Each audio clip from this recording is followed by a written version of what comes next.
Dear students, आज हम start करेंगे benzyl benzylic acid rearrangement.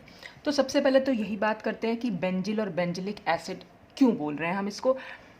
Actually जो बेंजिल होते हैं वो होते हैं 1,2 डाई कार्बोनिल कंपाउंड्स। जो भी जैसे यहाँ पर है, आप देख रहे हैं ये एग्जाम्पल में, ये अगर हम इसको नंबर 1 या नंबर 2 मतलब एडजेसेंट कार्बन पर अगर कार्बोनिल ग्रुप है तो वो 1,2 डाई कार्बोनिल कंपाउंड्स को हम बोलेंगे बेंजिल। और इसका जो रीअरेंजमेंट होगा और उसके बाद यहाँ पर फॉर्म हो जाते हैं अल्फा हाइड्रोक्सी एसिड। इन अल्फा हाइड्रोक्सी एसिड को हम बोल देते हैं बेंजिलिक एसिड। तो यानी हम इसको बेंजिल बेंजिलिक एसिड रीअरेंजमेंट क्यों बोल रहे हैं, इसमें बेंजिल फॉर्म हो रहा है बेंजिलिक एसिड, या बेंजिल जो है फॉर्म कर रहा है बेंजिलिक एसिड को, तो ये इसलिए इसका नाम हुआ बेंजिल बेंजिलिक एसिड रीअरेंजमेंट। अब होता कैसे वो तो हम मैकेनिज्म में देखेंगे। बस इतना है कि जो 1,2 डाई कार्बोनिल कंपाउंड है इन प्रेजेंस ऑफ बेस, कोई भी हम यहाँ बेस ले सकते हैं, जैसे यहाँ पर NaOH लिया हुआ है तो बेस लिया, और बेस जो है फिर उसके बाद जो रिएक्शन होगी उससे क्या फॉर्म हो जाएंगे यहाँ पर alpha hydroxy acid. Alpha hydroxy क्यों बोल रहे हैं, देखिए ये जो एसिडिक ग्रुप है, एसिडिक ग्रुप से जो पहला कार्बन है उसको हम अल्फा कार्बन बोलते हैं, और अल्फा कार्बन से क्योंकि हाइड्रोक्सिल ग्रुप अटैच्ड है इसलिए ये हो गया अल्फा हाइड्रोक्सी एसिड, और इन्हीं अल्फा हाइड्रोक्सी एसिड्स को बेंजिलिक एसिड बोला जाता है। तो ये होता है पूरा बेंजिल बेंजिलिक एसिड रीअरेंजमेंट। अच्छा, अब अगर यहाँ पर बेस की जगह हम कोई भी एल्कोक्साइड आयन यूज़ कर लें, जैसे यहाँ पर ये नीचे वाले एग्जाम्पल में हमने क्या किया हुआ है, सोडियम मीथॉक्साइड यूज़ किया हुआ है, तो वहाँ पर भी ये भी एक बेस की तरह ही काम कर रहा है, मतलब ले रखा है हमने। तो अब यहाँ पर जो 1,2 डाई कार्बोनिल कंपाउंड है तब क्या हो जाएगा, तब यहाँ बेंजिलिक एसिड का एस्टर फॉर्म होके आता है। अब वो कैसे फॉर्म होगा वो तो हम मैकेनिज्म में देखेंगे, बस आपको इतना ध्यान रखना है, अगर बेस लिया है तो अल्फा हाइड्रोक्सी एसिड बनेंगे, और अगर हमने कोई एल्कोक्साइड आयन लिया है तो इन्हीं अल्फा हाइड्रोक्सी एसिड का कोई एस्टर फॉर्म होगा। अब देखते हैं इसकी मैकेनिज्म में होता क्या है।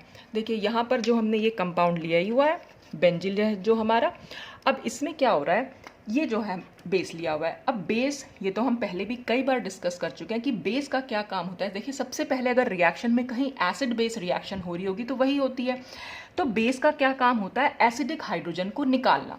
लेकिन अगर हम इस कंपाउंड में देखें तो कहीं पर भी कोई एसिडिक हाइड्रोजन नहीं है। एसिडिक हाइड्रोजन क्या होती है, एसिडिक हाइड्रोजन को हम दिखा सकते हैं जैसे कि सपोज हमने एसीटोन लिया, ये CH3 है, तो जो कार्बोनिल ग्रुप से नेक्स्ट कार्बन है यानी यहाँ पर अल्फा कार्बन है, तो अल्फा कार्बन से जितने भी हाइड्रोजन प्रेजेंट हैं वो सब अल्फा हाइड्रोजन होती हैं, और जितनी भी अल्फा हाइड्रोजन होती हैं वो सब नेचर में एसिडिक होती हैं। ये बात हम पहले भी कई बार डिस्कस कर चुके हैं। तो क्योंकि यहाँ पर किसी भी इस कंपाउंड में कोई अल्फा हाइड्रोजन नहीं है, इसका मतलब कोई एसिडिक हाइड्रोजन नहीं है। तो जब एसिडिक हाइड्रोजन नहीं होती तो बेस क्या करता है, फिर वो एज अ न्यूक्लियोफाइल काम करता है, यानी अब यहां पर एक न्यूक्लियोफिलिक अटैक होगा कार्बोनिल ग्रुप पर। तो आप ये बात ध्यान रखिएगा कि इस मैकेनिज्म में यानी इस रीअरेंजमेंट में हमें कोई भी ऐसा 1,2 डाई कार्बोनिल कंपाउंड नहीं लेना है जिसमें कि अल्फा हाइड्रोजन प्रेजेंट हो, क्योंकि अगर अल्फा हाइड्रोजन वहां पर प्रेजेंट हुई तो बेस जो है उस हाइड्रोजन को एब्स्ट्रैक्ट करेगा, और फिर वो रिएक्शन हो जाएगी एल्डोल कंडेंसेशन टाइप की रिएक्शन। तो हमें तो यहाँ पर बेंजिल बेंजिलिक एसिड रीअरेंजमेंट देखना है, तो इसीलिए हमें कोई भी ऐसा कंपाउंड नहीं लेना होता है। यहाँ पर 1,2 डाई कीटोन हमें ऐसा नहीं लेना जिसमें कोई अल्फा हाइड्रोजन जो है वो प्रेजेंट हो। तो अब क्योंकि अल्फा हाइड्रोजन नहीं है या एसिडिक हाइड्रोजन नहीं है, तो मैंने जैसे बताया कि बेस यहाँ पर एज अ न्यूक्लियोफाइल अटैक करेगा। अब क्योंकि ये न्यूक्लियोफाइल आपको पता ही है, जिस पर भी नेगेटिव चार्ज है वो एज अ न्यूक्लियोफाइल वर्क करता है। न्यूक्लियोफाइल को क्या चाहिए होता है, हमेशा एक इलेक्ट्रोफाइल चाहिए। इलेक्ट्रोफाइल मतलब कोई पॉजिटिवली चार्ज स्पीशीज चाहिए, और कार्बोनिल ग्रुप में कार्बोनिल कार्बन हमारा इलेक्ट्रोपॉजिटिव होता है, ये तो आपको पता ही होगा, क्योंकि यहाँ पर ऑक्सीजन ज़्यादा इलेक्ट्रोनेगेटिव है तो इस पर स्लाइटली नेगेटिव चार्ज होगा और इस पर स्लाइटली पॉजिटिव चार्ज होगा इस कार्बन पर। यहाँ पर दोनों ही कार्बन एक जैसी हैं क्योंकि ये हमारा सिमेट्रिकल हमने 1,2 डाई कीटोन लिया है, दोनों तरफ सेम टाइप के ग्रुप जुड़े हुए हैं। तो आप किसी भी कार्बोनिल कार्बन पर इसका ये न्यूक्लियोफिलिक अटैक दिखा सकते हैं। सपोज इसने इस कार्बन पर अटैक किया, जैसे ही ये इस कार्बन पर अटैक करेगा ये डबल बॉन्ड जो है यहाँ पर शिफ्ट हो जाएगा। क्यों शिफ्ट हो रहा है, क्योंकि अगर ये यहाँ पर बॉन्ड बना देंगे तो आप देखेंगे कार्बन के हमारे पास 5 बॉन्ड बन जाएंगे, तो कार्बन की तो 5 बॉन्ड होते ही नहीं, तो इसलिए ये जो डबल बॉन्ड है कार्बन ऑक्सीजन के बीच में ये ऑक्सीजन पर शिफ्ट होता है। तो ये न्यूक्लियोफिलिक अटैक हुआ यहाँ पर जो भी हमने बेस लिया था, तो उससे क्या होगा, हमारे पास ये एक एनायन यहाँ फॉर्म हो जाएगा। अब जैसे ये एनायन फॉर्म होता है यहाँ पर क्या करता है, जो ऑक्सीजन पर नेगेटिव चार्ज गया था वो वापस आता है, यानी कि वो इस कार्बन और ऑक्सीजन के बीच पर वापस आएगा। और जैसे ही वो वापस आएगा, यहाँ से जो भी यहाँ पर ग्रुप जुड़ा हुआ होगा, जैसे यहाँ पर फिनाइल ग्रुप है, तो उसका फिर से 1 2 शिफ्ट हो जाएगा। 1 2 शिफ्ट कैसे, फिनाइल अपने ये बॉन्ड के इलेक्ट्रॉन लेकर फिर इस इलेक्ट्रॉन डेफिशिएंट कार्बन पर अटैक करता है, क्योंकि जैसे ही ऑक्सीजन का ये नेगेटिव चार्ज वापस आएगा, फिर से कार्बन के 5 बॉन्ड हो जाएंगे, तो 5 बॉन्ड तो रहने नहीं है, तो इसलिए ये जो है फिनाइल शिफ्ट होगा, लेकिन अपने आयन के साथ, यानी कि ये एनायन की फॉर्म में इस इलेक्ट्रॉन डेफिशिएंट कार्बन पर अटैक करेगा। और जैसे ही ये इलेक्ट्रॉन डेफिशिएंट कार्बन पर अटैक करेगा, फिर से क्या होगा, ये डबल बॉन्ड के इलेक्ट्रॉन्स जो हैं वो ऑक्सीजन पर शिफ्ट हो जाएंगे। तो यहाँ पर हुआ 1 2 फिनाइल शिफ्ट। तो इस तरह से अब ये दूसरा एक एनायन हमारे पास बन के आ गया। अब यहाँ पर क्या होता है, यहाँ पर होता है प्रोटॉन ट्रांसफ़र। देखिए यहाँ पर ये दिख रहा है आपको, ये OH से जुड़ा हुआ एक प्रोटॉन है, तो यहाँ क्या होगा, ये H+ की फॉर्म में निकलेगा। और जब ये H+ की फॉर्म में निकलेगा, क्योंकि इस ऑक्सीजन पर नेगेटिव चार्ज है, तो ये H+ ये O नेगेटिव ले लेगा और यहाँ पर बन जाएगा OH, और यहाँ हो जाएगा COO-। तो वो हमने यहाँ माइनस चार्ज दिखा दिया और H को जो है यहाँ पर शिफ्ट कर दिया। अब ये प्रोटॉन ट्रांसफ़र हुआ क्यों, भाई ये भी एक एनायन था और ये भी एक एनायन ही है, कोई चेंज तो हो नहीं रहा, लेकिन यहाँ पर बना है ये कार्बोक्सिलेट आयन, और यही इस मैकेनिज्म का ड्राइविंग फोर्स भी है। कार्बोक्सिलेट आयन क्योंकि बहुत स्टेबल एनायन है। कैसे स्टेबल एनायन है कि अगर हम इस नेगेटिव चार्ज को यहाँ शिफ्ट कर दें, तो ये डबल बॉन्ड इस ऑक्सीजन पर शिफ्ट हो जाएगा, यानी कि ये नेगेटिव चार्ज जो है डीलोकेलाइजेशन में जा सकता है, तो ये ज़्यादा स्टेबल है। इसलिए कार्बोक्सिलेट आयन को हम बोलते हैं कि वो एक स्टेबल आयन है। और यहाँ पर ये नेगेटिव चार्ज शिफ्ट हो भी जाएगा, तो कहीं पर मूव, कोई डीलोकेलाइजेशन यहाँ पर हो नहीं पा रहा है, तो इसलिए ये स्टेप से ये स्टेप में प्रोटॉन ट्रांसफ़र सिर्फ इसी वजह से हुआ ताकि हम एक जो है स्टेबल कार्बोक्सिलेट आयन को फॉर्म कर सके। तो आप इस स्टेप को प्रोटॉन ट्रांसफ़र की तरह भी समझ सकते हैं, या आप एसिड बेस रिएक्शन भी समझ सकते हैं। देखिए यहाँ पर एक एसिडिक ग्रुप है, एसिडिक ग्रुप का क्या काम होता है, H+ को देना, तो वो तो इसने H+ दिया, और O पर नेगेटिव चार्ज है, नेगेटिव चार्ज, और जो ये क्या कर रहा है, H+ को एक्सेप्ट कर रहा है, तो H+ देने वाला हो गया एसिड और H+ लेने वाला हो गया बेस। तो यहाँ पर एक एसिड बेस रिएक्शन भी हो रही है, मतलब आप चाहे तो इसको एसिड बेस रिएक्शन बोल सकते हैं और चाहे आप इसको प्रोटॉन ट्रांसफ़र। लेकिन हुआ क्यों है ये स्टेप से ये स्टेप, ताकि हम स्टेबल कार्बोक्सिलेट आयन को फॉर्म कर सके। अब नेक्स्ट स्टेप में क्या होगा, जो हमने सेकेंड स्टेप में H2O ले रखा है इन प्रेजेंस ऑफ एसिड, वहाँ से क्या ये H+ को ले लेगा, यानी एक तरह से वर्कअप यहाँ पर हो जाएगा। तो ये H+ ले लेगा, यहाँ H+ बना, और इस तरह से हमारे पास बेंजिलिक एसिड जो है वो फॉर्म होके आएगा। तो बहुत इजी सी रिएक्शन है, कोई बहुत ज़्यादा मुश्किल नहीं है। सिर्फ इसमें क्या किया है, बेंजिल जो 1 2 डाइकीटोन ले रखा है, बस OH- जो यानी कि जो बेस हमने लिया है, क्योंकि एसिडिक हाइड्रोजन नहीं है, तो एज अ न्यूक्लियोफाइल लिया, अटैक कर रहा है कार्बोनिल कार्बन पर। ऑक्सीजन का नेगेटिव चार्ज वापस जा रहा है, क्योंकि वापस आ रहा है इसलिए हमें ये शिफ्ट करना पड़ा इस इलेक्ट्रॉन डेफिशिएंट कार्बन पर। इलेक्ट्रॉन डेफिशिएंट तो होता ही है कार्बोनिल कार्बन, तो इस पर शिफ्ट किया और ये इलेक्ट्रॉन यहाँ शिफ्ट किए। उसके बाद एसिड बेस रिएक्शन, या आप कह सकते हैं प्रोटॉन ट्रांसफ़र हुआ। सिंपल क्यों हुआ, क्योंकि carboxylate ion most stable carboxylate ion बना, और फिर लास्ट स्टेप में यहाँ वर्कअप करा लिया गया और H बन गया। तो इस तरह से बेंजिलिक एसिड जो है यहाँ पर फॉर्म होके आया। अब यहाँ तो हमने एक सिमेट्रिकल डाइकीटोन लिया हुआ था, तो हमें कोई प्रॉब्लम नहीं हुई कि OH- को हमें कहाँ अटैक कराना है, चाहे आप इस कार्बन पर अटैक करा लीजिए और चाहे आप इस कार्बन पर अटैक करा लीजिए। लेकिन अगर हमने कोई ऐसा 1 2 डाइकीटोन लिया है जिससे कि ये जो ग्रुप जुड़े हुए हैं दोनों ही डिफरेंट हैं, तब ये OH- कहाँ पर अटैक करेगा। देखिए न्यूक्लियोफाइल हमेशा उस कार्बोनिल कार्बन पर अटैक करता है जो ज़्यादा इलेक्ट्रॉन डेफिशिएंट होती है। इलेक्ट्रॉन डेफिशिएंट मतलब जिस कार्बन पर इलेक्ट्रॉन की कमी हो, ज़्यादा कमी हो। अब देखें कैसे पता चलेगा इन दोनों कार्बन पर। देखिए यहाँ इस कार्बन से जो जुड़ा हुआ है वो हमारे पास टॉलाइल ग्रुप है, और इस कार्बन से जुड़ा हुआ है वो फिनाइल ग्रुप है। फिनाइल ग्रुप के कंपैरिजन में टॉलाइल ग्रुप ज़्यादा इलेक्ट्रॉन डोनेटिंग होता है। इलेक्ट्रॉन डोनेटिंग कैसे है, क्योंकि यहाँ पर जो टॉलाइल ग्रुप CH3 जो हाइपर कॉन्जुगेशन इफेक्ट की वजह से ये इलेक्ट्रॉन जो है डोनेट करेगा, तो ये इसके इलेक्ट्रॉन रिंग में जाएंगे और रिंग से इलेक्ट्रॉन इस कार्बन पर आएंगे।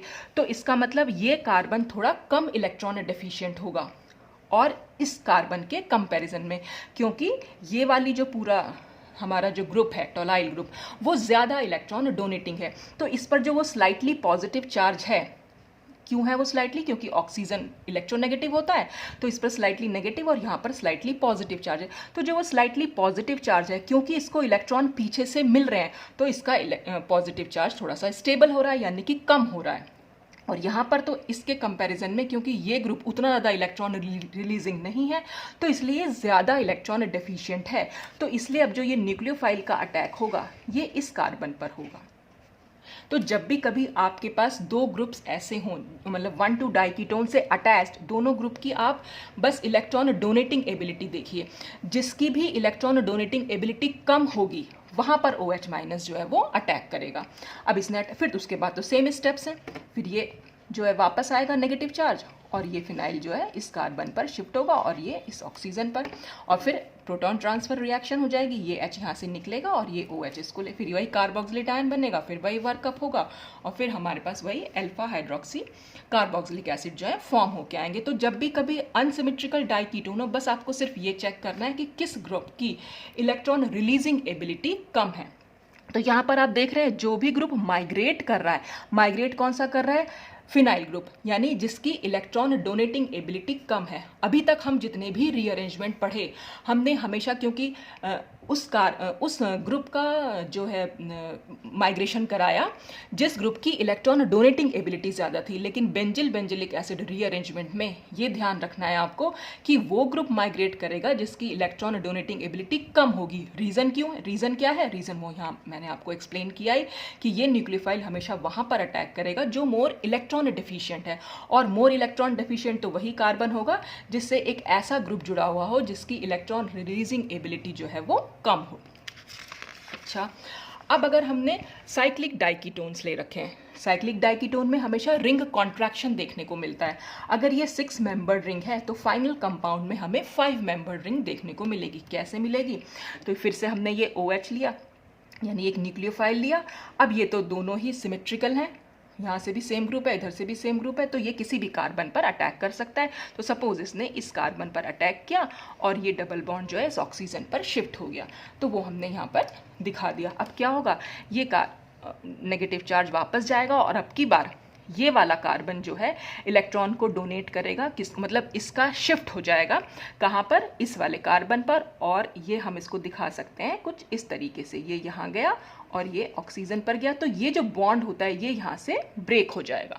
तो जब ये बॉन्ड यहाँ से ब्रेक होगा तो और इसके बीच में बॉन्ड फॉर्म हो जाएगा। तो आप देख रहे हैं यहाँ पर 5 मेंबर्ड रिंग बन जाएगी, 1 2 3 4 5। तो 5 मेंबर्ड रिंग बनेगी, और 5 मेंबर्ड रिंग से जो कार्बन, जो भी मतलब कार्बन ऑक्सीजन जहाँ अटैच थी वहाँ ऑक्सीजन पर जाएगा नेगेटिव चार्ज, तो हमने दिखा दिया ऑक्सीजन पर नेगेटिव चार्ज।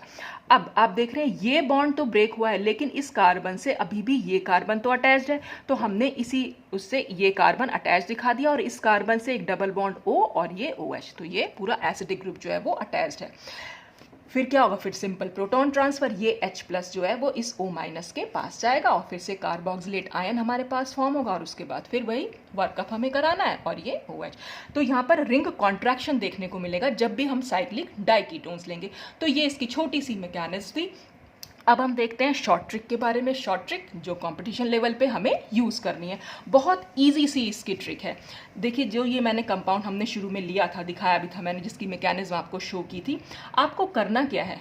आपने देखा दोनों कार्बोनिल ग्रुप तो वो पास पास हों, पहले तो पहचानेंगे कैसे कि बेंजिलिक एसिड है, तो 1,2 डाइकीटोन वहाँ पर ले रखेंगे। 1,2 डाई कार्बोनिल कंपाउंड, यहाँ पर ये कोई एल्डिहाइड ग्रुप भी हो सकता है, ज़रूरी नहीं हमेशा डाइकीटोन ही हो।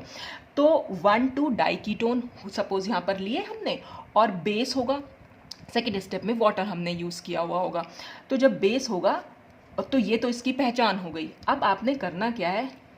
सिर्फ ये चेक करना है कि इन कार्बोनिल ग्रुप से कौन कौन से ग्रुप अटैच्ड हैं। जैसे यहाँ पर एक पीएच ये अटैच्ड है और एक पीएच, तो आपने क्या करना है? सिंपल एक कार्बन बनाना है, उस कार्बन से दोनों पीएच को अटैच कर देना, यानी दोनों ग्रुप्स को अटैच करना है, और फिर एक OH भी और एक COH भी उसी कार्बन से आपको अटैच कर देना है। सिंपल सी ट्रिक है, बहुत ईजी, कुछ नहीं करना होता, बस आपको सिर्फ ये पता होना चाहिए कि वो दो ग्रुप कौन से हैं। वो दो ग्रुप तो आपको दिख ही जाएंगे, दो ग्रुप उसी कार्बन, सेम कार्बन से अटैच करो और उससे OH और COH भी बना दो, तो अल्फा हाइड्रोक्सी कार्बोक्सिलिक एसिड आपको फॉर्म करके दिखाना है बस। तो ये तो शॉर्ट ट्रिक है, सिंपल, वरना तो आपको मैकेनिज्म पता ही होनी चाहिए कि कैसे करना है। जैसे नेक्स्ट एग्जाम्पल अगर हम देखें, नेक्स्ट एग्जाम्पल में भी हमने देखा ये सी डबल बॉन्ड और दो ग्रुप्स हैं, सी डबल बॉन्ड हो, इससे एक तो पीएच जुड़ा हुआ है और एक ये एनिसाइल ग्रुप जुड़ा हुआ है। तो आपने एक कार्बन से बस पीएच भी जोड़ दिया और उसी से एनिसाइल ग्रुप जोड़ दिया और फिर उससे OH और COH जोड़ दीजिए, सिंपल। तो ये बन जाएगा आपका कंपाउंड।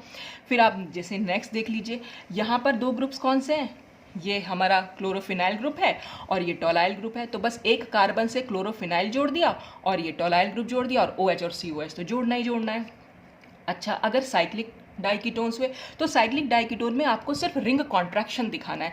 देखिए यहाँ पर दोनों ही ग्रुप जो हैं डबल बॉन्ड O से जुड़े हुए, दोनों ही ग्रुप सेम है, ठीक है। तो आपने क्या करना है, ये जो 6 मेंबर्ड रिंग थी बस इसको 5 मेंबर्ड रिंग में चेंज कर देना है। तो हमने ये पूरा तो एज इट इज़ बना दिया और इससे जो पहले हमारी 6 मेंबर्ड रिंग थी अब हमने इसे 5 मेंबर्ड रिंग बनाया और जिस भी कार्बन से, उस कार्बन से हमने OH भी जोड़ दिया और COH भी जोड़ दिया। बस सिंपल है, एक कार्बन बनाओ, OH और COH उससे जोड़ो और जो दो ग्रुप दिखाई दे रहे हैं आपको वो दोनों ग्रुप अटैच कर दो। तो फिर आपका ये बेंजिलिक एसिड बन जाएगा, या हम जिसको अल्फा हाइड्रोक्सी कार्बोक्सिलिक एसिड बोल रहे हैं वो फॉर्म हो जाएगा। तो ये था पूरा बेंजिलिक एसिड रीअरेंजमेंट। अब नेक्स्ट वीडियो में हम डिस्कस करेंगे डैम्सेनोव रीअरेंजमेंट। तो आज के लिए बस इतना ही। Thanks for watching.